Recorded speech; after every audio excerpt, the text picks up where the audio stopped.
Hey there and welcome back. Today we will talk about how we can handle global data in our NextJS project. So what exactly is global data? If we take a look at our website right now, this is the original front end. This is just a sketch. It sort of looks like this. We have a hero block and we have a 2-column block with a heading and an image. Now, this is not what most websites will look like. Most websites will probably have a header component and a footer component. And the special thing about those two components is that they are shown on every single page. So this is our homepage, and this is our page with recent blog posts. And both pages have our header component. A simple solution for that would be to just have a static header and a static footer with data that doesn't change. However, we still want to be able to change, for example, our navigation links from our backend. So therefore, we need some sort of data that is globally available in the entire NextJS project that we can use everywhere.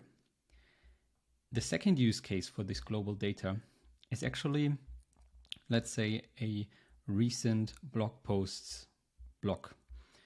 Here we want to display the latest 3 blog posts. And the issue here is that a single component, at least in the pages router, it's different in the app router, but we're talking about the pages router here. A single component can't prefetch data on its own. We can only prefetch data on a page level. But since we don't know which page this block will be on, it can be on the recent blog post page, but we could also take this block and put it on our homepage. And therefore we can't fetch the data in the page, but we have to fetch it globally. Obviously, what you could do is you could get that data on the client side using a use effect hook, for example. However, if you're building a website, this is really not optimal because, first of all, the user experience is not that great if the website loads and you only see a few spinners and nothing appears for, a couple of seconds. And then also for SEO purposes, it's a lot better if the static HTML that is generated already contains all of the 3 blog posts, at least the important parts.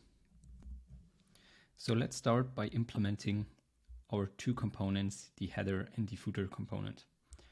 For that, I will go back into our project code.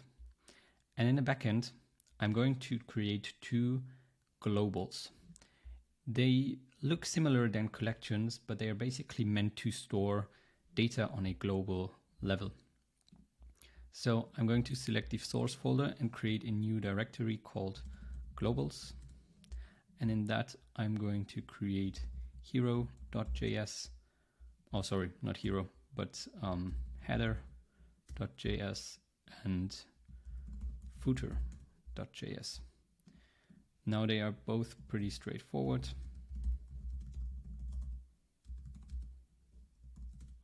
They have a slug called header. They have labels.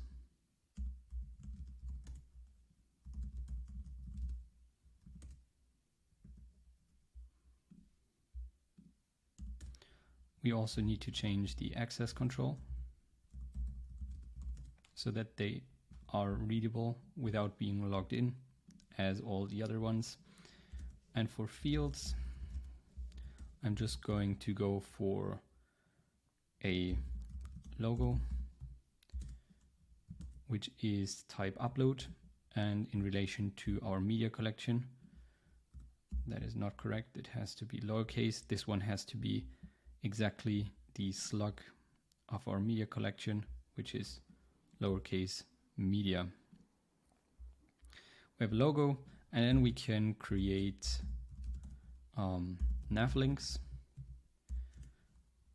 which will be of a type array with the fields, let's say a label and a link.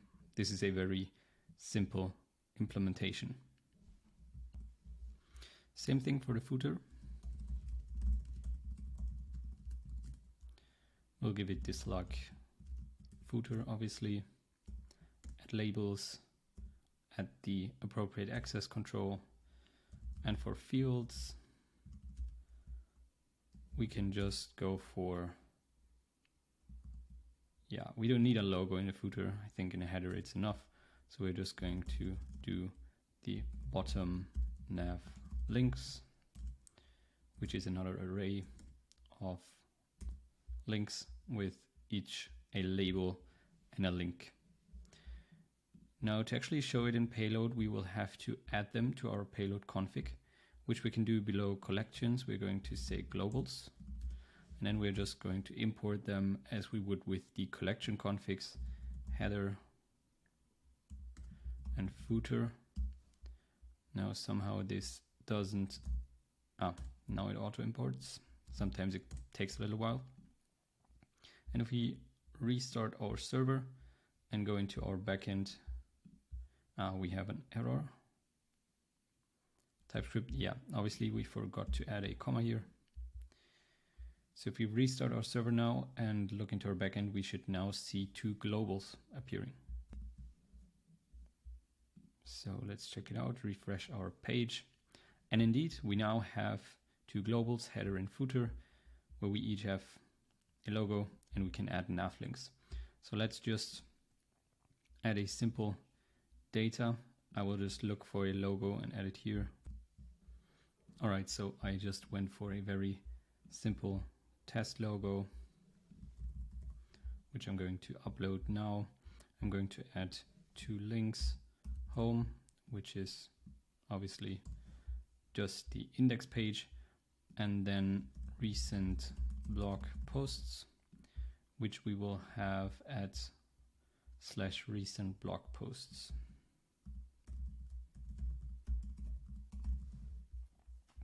All right, and that's it for the header global. For the footer, we are just going to add whatever legal and jobs /jobs. Those pages don't exist right now. I'm just adding them here so that it looks somehow complete.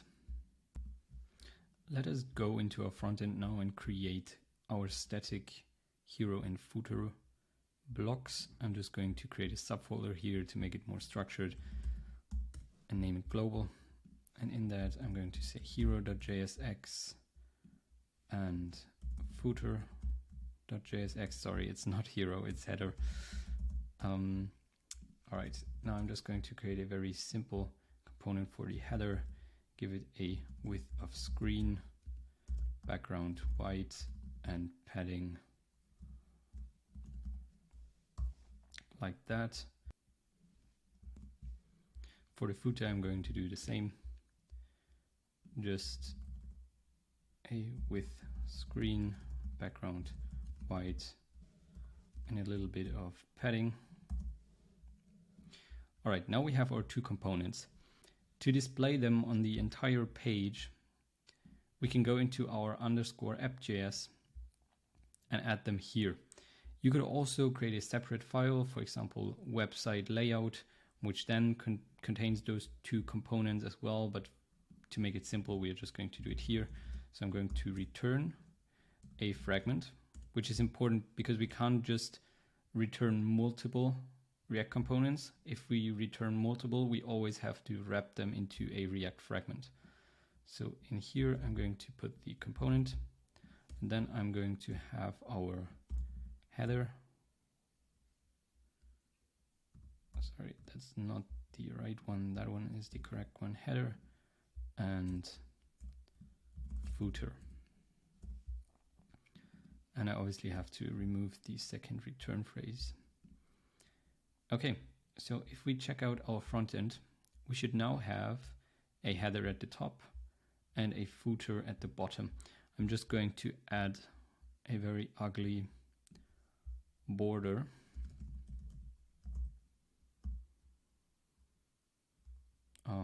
Red. Sorry, I make it here. I make it a border bottom, and here it's a border top. Just so that you can see, obviously I have to add border. just so that you can see, here is the footer and here is the header. All right.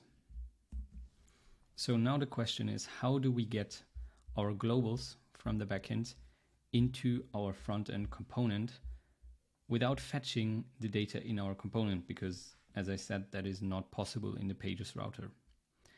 For that, we're basically going to prefetch the data, write it to a file, and then import it into our component directly. There are alternative methods, like using getInitialProps in the _app.js file. However, we've tested it and it's not ideal, because that will actually blow up your size of every single page, because you basically import everything in here and that data is contained into every page that gets rendered. So it's a lot more ideal if you just turn those globals into separate files and then import them wherever you need them. In order to achieve this, I will create a new folder called scripts. And in here, I'm going to create a new file called fetch global data. I'm going to paste in the code here, but I'm going to explain it to you step by step. One of the first things that we have to do, we actually don't even need this query string library here. One of the first things that we have to do is load our environments. Our environment variables, okay? Because we need to know what backend we need to fetch our data from, okay? So in order to do this, Next.js actually provides us with a utility function that helps us load those environment variables. Because depending on our environment, if it's local or if it's on Vercel or whatever, things might be slightly different. So those 3 lines are required to actually get your environment variables loaded properly. Now, there's one function here that we actually just execute, which is rather simple. So what it does is it uses an Axios request to fetch our header global and our footer global.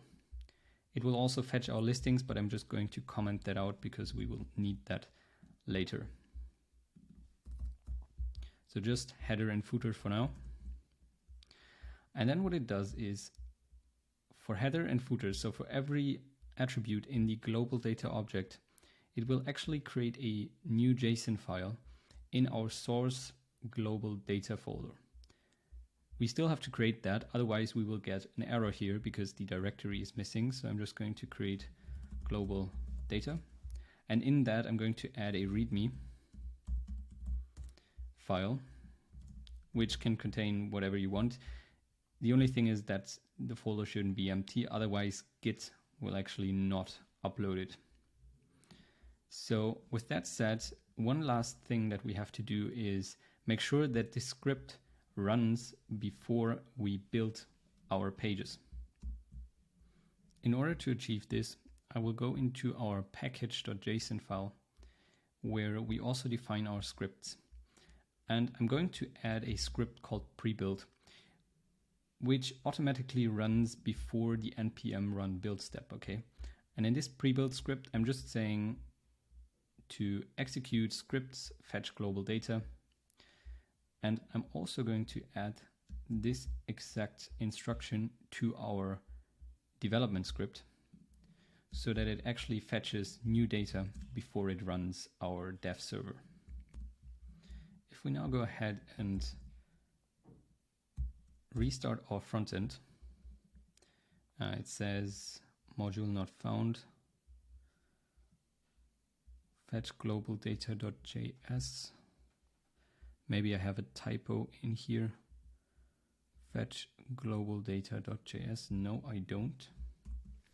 Okay, so it turns out that I actually misplaced our scripts folder. I don't need to put it into our source folder, but just in our root project. You can basically do it however you want, but that's just how I like to structure it. Now, if I restart our front end, it still has issues finding it. Cannot find module.env. So you might have to install that, npm install.env. Now if we run it again, it should run the initial fetch. And as you can see here in global data, we have now two files, footer.json and header.json, which contain all of the data that we need for our global footer and header component. So what I can do now is go ahead into header.js and import header from global data header.json. And this will give me all the data that I need to actually display it here.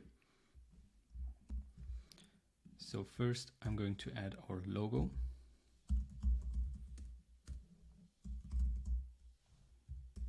Using the Next.js image tag. And I'm setting the source attribute to header.logo.url. And to style it, I'm going to use the fill property, which means that the image actually expands to its container, which is this div.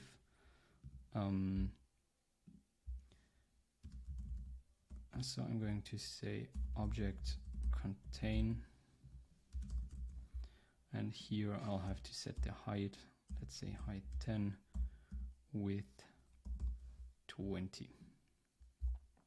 So now we should be able to see our logo in the top left corner. Also, I'm going to add our nav links. So I'm going to say div flex with a gap of 2 in between. And now I'm just going to iterate through header.nav links. I'm going to return a, let's do a wrapper div, and in that div I'm going to return a link which has an href of link.href and contains the label. Let's just check our data structure if that matches. So in navlinks we have a label and a link. Okay, so we named it link. In this case we have to replace that property with a link. Let's see if it gets displayed. It actually doesn't. So let's check again. Header.navlinks. Navlinks.map. See, this is square brackets. Sorry, curved brackets or whatever you call them. They don't actually return anything. So in those we have to do return. And now we should be able to see. Obviously that one is no good. The link, the Next.js link doesn't need an H tag inside of it anymore. It was legacy one. So now we should see both of our links. I'm just going to style it a little bit. So I'm going to say flex justify between. So now our logo is on the left side and our links are on the right side. Items center. Now they should be centered as well. Okay, so that's for the header. Similar thing for the footer. I'm just going to copy this and paste it in here. Now obviously we'll have to we have to import the footer from the global data object. And in the footer we actually named it differently. We named it bottom nav links. And we have to import our link component. And that should actually be it. Yeah, obviously it's not the header, but the footer. Now we should be able to see our bottom navigation links in our footer. That's it for our global components.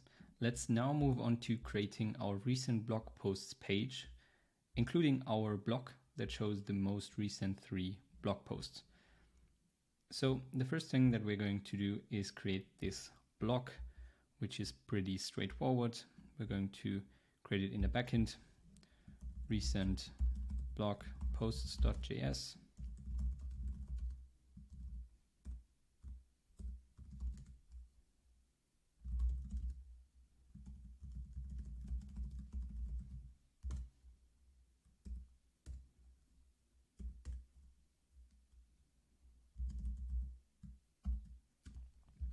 Now for the fields, we don't have to specify anything actually, if we just want to display our 3 blog posts.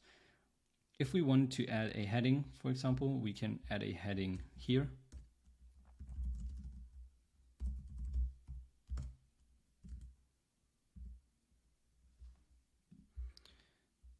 Now let's add them to our pages configuration, recent blog posts, and let's also add it to our page templates.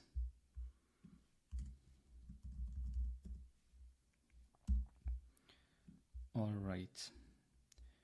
In the front end, it's the same procedure. I'm going to create a new component, recent blog posts.jsx. I'm just going to make it a very simple component. So we have our heading here, which gets passed down in the props. I'm just going to say h2.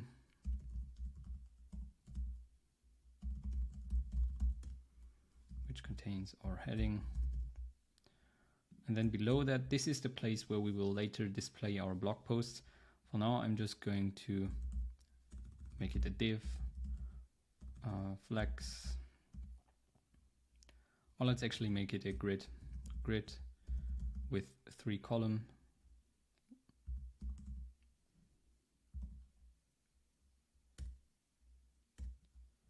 And then just use placeholders for now.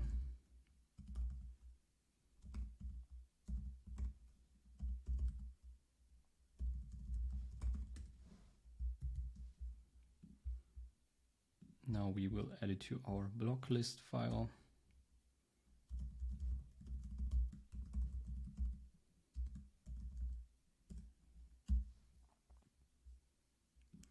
And that should be it. Now let's create our page in the backend. Obviously, we'll have to wait until the server is restarted, and we actually get an error here. Page templates field layout doesn't have allowed type, which means that we actually added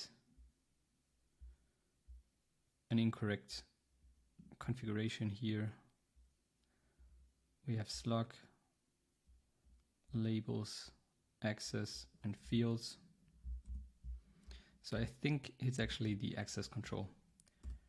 Obviously for blocks, we can't set an access control because that's just reserved for collections and globals. So let's see if our server restarts now. And indeed it does. So let's go back into our backend and create a new page, recent blog posts with a slug recent blog posts. And for our layout, we are just going to add our recent blog posts block. And we're just going to call it top 3 recent posts. Let's click on save and let's check if the page actually exists. Recent blog posts could not be found.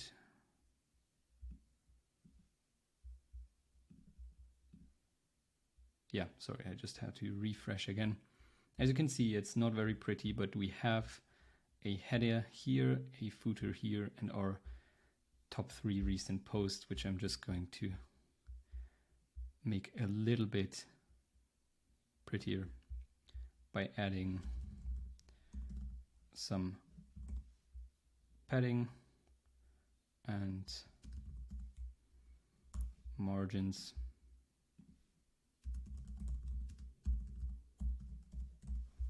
Let's see if that looks any better. Yeah, sort of.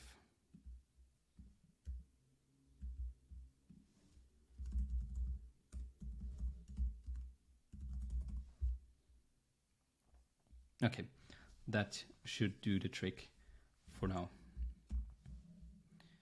To actually get data into our component, we now have to adjust our get global data script in here.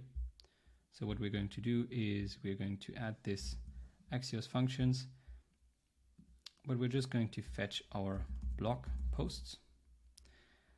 And what we will do here is also set a limit to 3. So the thing is, the less data that you fetch here and the less data that you give to a component, the cleaner it is and the less bulky it gets. So what you should do here is actually just return all the data that it needs immediately to display it. So if we check it here, we just have the title and we have the excerpt or the content of it and nothing else. So all other attributes can be stripped away from them. And that's what we're doing here. So I'm just going to, it was called listing, but let's call it blog post. So what I'm going to do here, let's check what attributes we have in our blog post. So we have a title. Okay, we will need the slug because it should be a link to the blog post, title, slug, and body. So what I'm going to do here is just return title, blog post.title, slug, and body. Now in this case, it doesn't make a huge difference, but still we are stripping away the created at date, the updated at date, and other attributes. But sometimes if you have a larger collection config, it may make a huge difference, especially if you have relationships that sometimes get populated. What you could also do here is adjust the depth of the query. So you could say depth 0, which means that no relationship fields are actually populated, which makes the data smaller as well. So here we will need to add our blog posts. I'm going to call them. All right. Now, if we go ahead and run our front end again, it actually gets an error because it can't fetch blog posts. Let's see. Blog posts.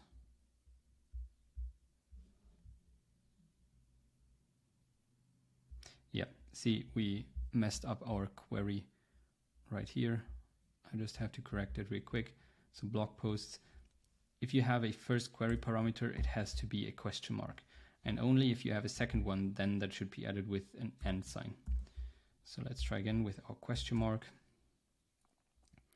And as you can see here, we should now have not only footer and header, but also our blog post.json file, which currently contains, I think, 2 posts because we don't have more than 2. Let's go ahead and import them into our component. So here it is, recent blog posts, import blog posts from our global data blog posts. Now instead of those placeholders, what we can do is map through them.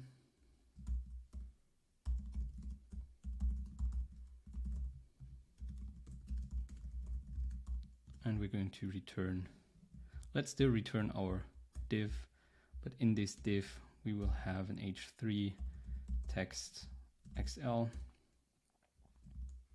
which contains post.title. Let's see if it gets displayed. Yeah, like I said, it's not pretty, but it works. I'm just going to add a little bit of padding here, remove this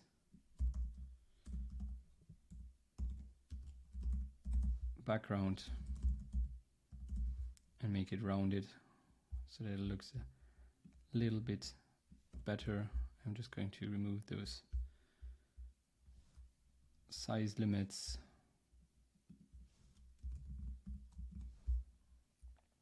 Okay, one last thing we can add is a link that actually links to our blog post from our recent posts. So in order to do that, I'm just going to replace our div with a next link, and I'm going to add an href which links to blog posts, and then, sorry, I'll have to do a template string here.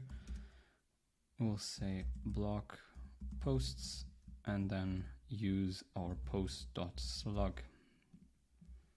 So now if we click on one of the posts, we should actually be redirected to our blog post. Perfect. So that's it for today's video. If you do have any questions, feel free to let us know in the comments. And apart from that, take care and see you next week.